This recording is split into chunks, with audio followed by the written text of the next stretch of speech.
We want to take you to Los Angeles, where journalist Don Lemon spoke moments ago after being granted bond.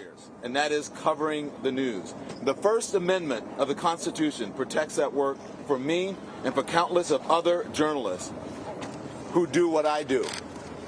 I stand with all of them, and I will not be silenced. I look forward to my day in court. Thank you all.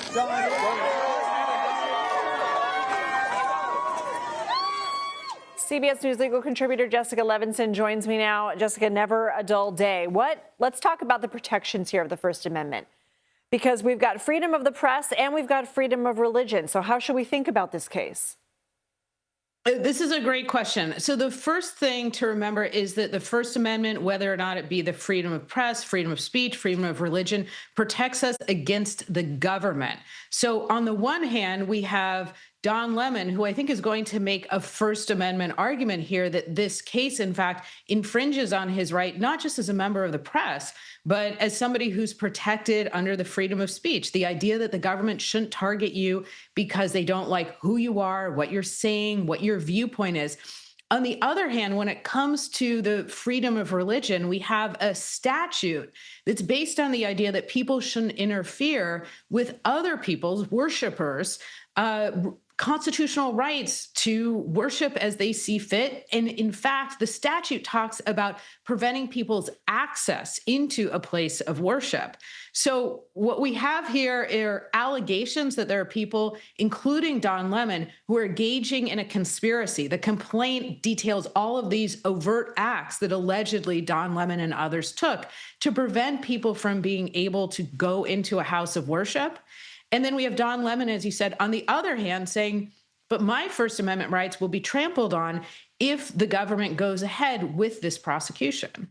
Could this set a precedent in essentially treating journalists like protesters?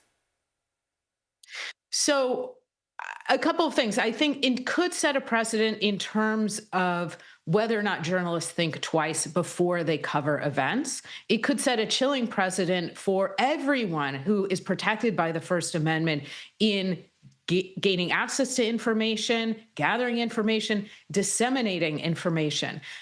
I do think that there tends to be some confusion about whether or not members of the press are entitled to additional protections. And I think that really what we're talking about is, does Don Lemon get the same protection as anybody else who's entitled to the freedom of speech? Here, I don't know that it actually makes that much of a difference if he's a member of the press. The question is what he's doing. Is it a protected activity? Okay, Jessica Levinson, we'll be calling on you again on this. Fascinating. Thank you. Thank you. Well, fellow journalists, as well as civil rights and free press advocates, are reacting to Don Lemon's arrest. His former network, CNN, released a statement expressing concern about press freedom, saying, quote, "The First Amendment in the United States protects journalists who bear witness to news and events as they unfold."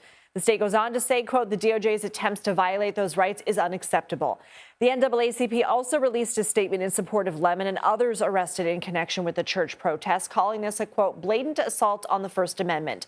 The organization's president warned, quote, "If Donald Trump doesn't like what you're saying or doing, he will weaponize the federal government to come after you." The Reporters Committee for the Freedom of the Press also called it unprecedented for the Justice Department to deploy federal laws against journalistic activity.